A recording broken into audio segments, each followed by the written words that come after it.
Greetings, I'm Zachary Hepner. I'm pleased to share this Dvar Torah with you for Parashat Ki Tavo. Here's a most peculiar midrash in Bereshit Rabbah 1. Quote, Rabbi Hunna b'shem Rabbi Matanah amar, the world was created in the merit of three things, challah, tithes, and bikurim. Bikurim? What a peculiar statement. I would have chosen Shabbat, or Shema, perhaps the Brit Milah, but why was the world created in the merit of Bikurim?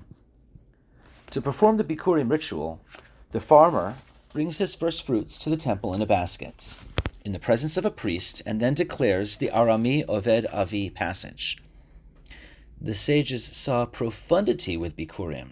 It's a mitzvah that's time of performance is dependent on the type of orchard or field the farmer has. The Mishnah prescribes the time span the mitzvah may be performed no earlier than Shavuot, in the late spring, and no later than Hanukkah, in the late autumn, and sometimes early winter. The text that the farmer recites, Arami Oved Avi, is the text Chazal chose as the centerpiece for the Haggadah evening on Passover. Following Manishtana, and before the alternative Haggadah of Rabban Gamliel, Arami Ovi is the Haggadah's Se'ulmad exegetical section. The sages must have considered the Arami Oved text of major significance to the night the Israelites were redeemed from bondage. This, calendrically, links the Bikurim from early spring of Passover all the way to late autumn of Hanukkah. But there's more.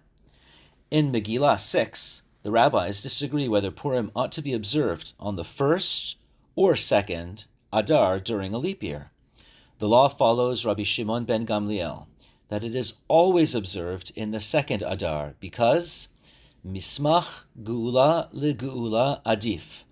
The redemptions of both Purim and Passover during Nisan should be juxtaposed.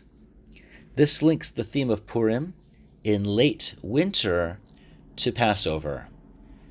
So, it turns out the message of Bikurim spans all the seasons. The text of Arami Ovedi starts that my father was a wandering Aramean.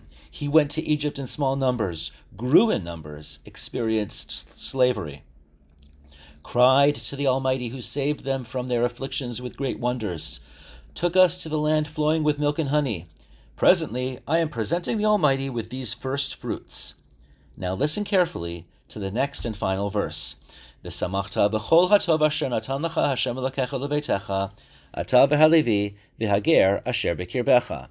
And you shall rejoice in all the good which the Lord has given to you, you and your house, and the Levite, and the stranger that is in the midst of you.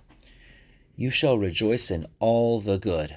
I love the translation of V'samachta as rejoice. Simcha is often translated as happy. When the Mishnah describes the rich person, Ezehu Hashir Hasameach Bechelko, commonly mistranslated as who is rich, the one who is happy with his lot. I feel it is more accurately translated as the one who rejoices in his lot. The key word simcha contains it all. God has given us the backdoor diplomacy redemption of Purim, the public redemption of Passover, the bounty of fruits and fields. God has sustained us materially throughout the calendar, including with Hanukkah story, which is spiritual redemption. The fruit basket is just the prop.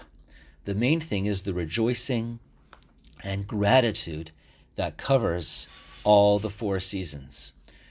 As the Torah says, rejoicing in all the good God has given you. Wishing you a Shabbat Shalom.